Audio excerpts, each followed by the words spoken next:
Cyril Diabaté était un nom qui faisait trembler les salles de réunion et briller les yeux des femmes ambitieuses. À 38 ans, il était l'un des hommes les plus riches d'Afrique de l'Ouest. Héritier d'un empire familial, mais aussi bâtisseur de sa propre fortune, il possédait des hôtels 5 étoiles, des centres commerciaux et même une société d'aviation privée. Mais malgré les apparences, Cyril était fatigué. Fatigué de ses dîners avec des femmes qui riaient à ses blagues sans les comprendre.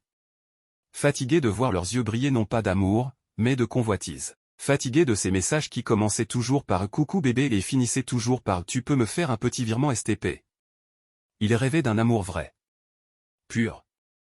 Sincère.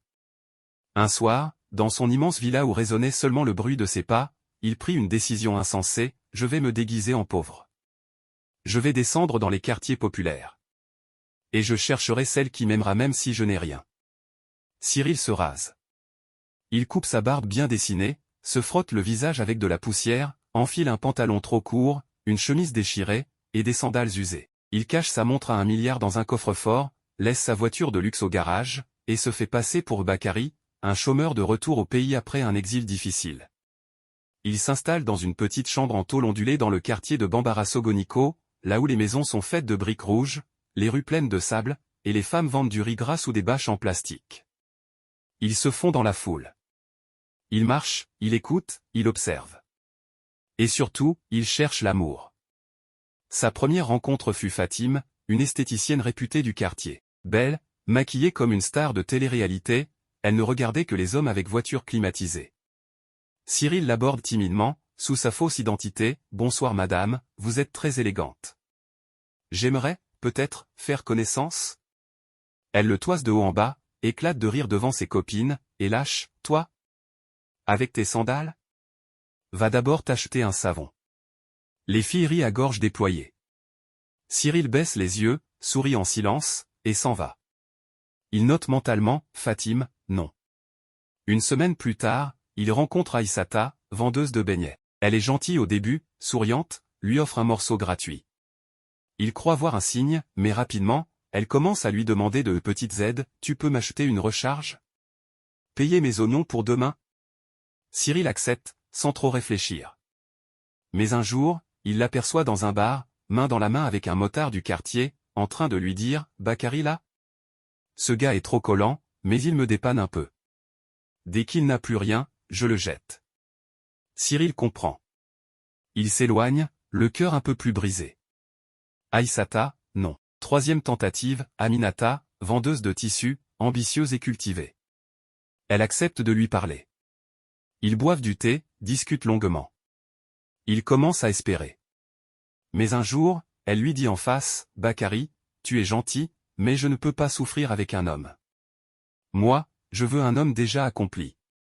Un gars qui peut m'emmener à Dubaï, pas dans les rues poussiéreuses. » Il la regarde, tristement.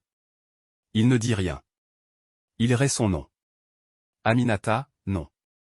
Le temps passe. Cyril continue à vivre simplement. Les femmes qu'il a approchées le croisent parfois, et l'ignorent. D'autres se moquent encore. Mais bientôt, des rumeurs commencent à circuler. Tu savais que Bakary, le pauvre là, a été vu entrant dans une voiture noire? Il paraît qu'il connaît quelqu'un de très puissant. Même les gardes du corps du président l'ont salué l'autre jour. Fatime, Aïssata, Aminata, elle commence à se poser des questions. Trop tard. Et puis, il y eut Dabo. Elle vendait du café noir sur un petit tabouret en bois, avec un sourire discret, une démarche humble, et des yeux où brillait la bonté. Cyril s'approche. Elle le salue naturellement, sans ironie, sans mépris. Il achète un café, puis revient le lendemain. Et encore le jour suivant. Elle l'écoute, elle rit à ses blagues, elle partage ses repas avec lui, même s'ils sont simples. Jamais elle ne lui demande rien. Jamais elle ne parle d'argent. Un jour, elle lui dit, « Tu n'as peut-être pas grand-chose, Bakary. Mais tu as du respect, et ça vaut plus que l'or. » Les jours passaient. Dabo devenait une oasis dans le désert de Cyril. Il parlait de tout. De sa mère, malade mais courageuse. De ses petits frères qu'elle aidait à faire leurs devoirs le soir. De son rêve, ouvrir une bibliothèque de rue, pour que les enfants du quartier puissent lire gratuitement. « Je sais que je suis pauvre, Bakary. Mais la pauvreté, ce n'est pas seulement le manque d'argent. C'est aussi le manque d'espoir. Et moi, j'ai foi en demain. Il restait souvent silencieux, ému par tant de sagesse dans un cœur aussi jeune. Elle ne posait jamais de questions indiscrètes. Elle ne cherchait pas à savoir ce qu'il gagnait, ce qu'il possédait. Il aurait pu être balayeur ou roi en exil, cela ne changeait rien. Elle le respectait pareillement. Mais Cyril avait été trahi, utilisé, humilié. Alors malgré la confiance qui naissait, il devait être sûr. Il lui fallait une preuve ultime.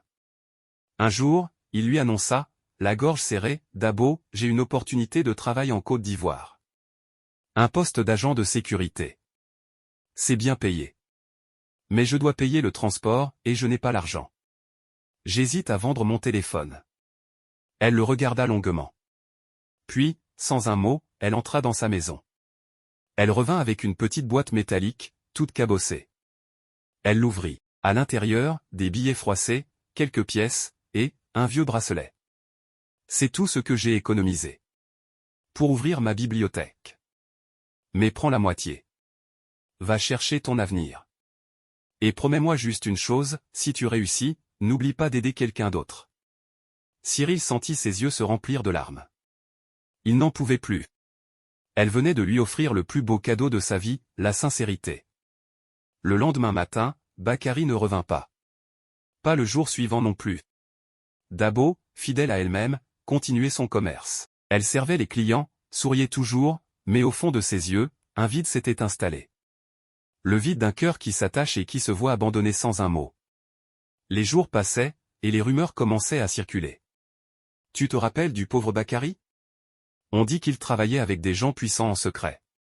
Moi je l'ai vu monter dans une voiture de luxe. Il avait des manières trop propres pour être vraiment pauvre, hein. Mais Dabo, elle, ne disait rien. Elle gardait dans sa boîte vide le souvenir d'un homme humble, doux, honnête. Un mois plus tard, une grande voiture noire, vitres teintées, s'arrête brusquement devant l'étal de Dabo. Deux hommes en costume noir descendent. Mademoiselle Dabo ? Le président Cyril Diabaté souhaite vous voir. Maintenant. Elle croit à une blague. Elle rit. Mais les hommes sont sérieux. On lui tend un foulard propre, on l'aide à monter. La voiture s'élance. Arrivée dans une immense cour pavée de marbre blanc, gardée par des hommes en uniforme. On la guide dans un salon où même les rideaux sentent la richesse. Et là, il apparaît. Costume 3 pièces. Montre de luxe. Coupe parfaite. Regard ému. Dabo. Je suis désolé de t'avoir menti. Je m'appelle Cyril. Je suis milliardaire. Mais le seul moment de ma vie où j'ai été heureux, c'est quand tu m'as parlé sans savoir qui j'étais. Elle reste silencieuse. Il sort une bague. Pas un bijou en diamant, non. Une bague simple, gravée à l'intérieur, à celle qui m'a aimé quand je n'étais rien.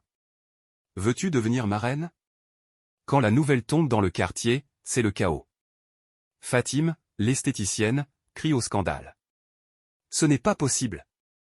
Lui, ce clochard ? Mais il me courait après. Aïssata, l'empoisonneuse, pleure de rage. S'il m'avait dit qui il était, je l'aurais épousé. Je l'aurais traité comme un roi. Aminata, la calculatrice, s'effondre.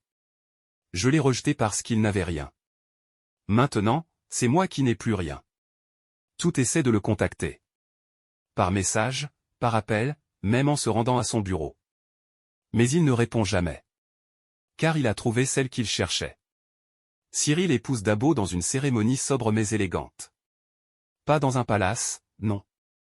Dans le quartier même où il l'avait rencontrée, pour montrer que la richesse ne fait pas la grandeur du cœur. Il construit une bibliothèque pour elle, mais aussi un centre de formation pour les jeunes filles, afin que plus jamais une femme ne doive choisir entre dignité et survie.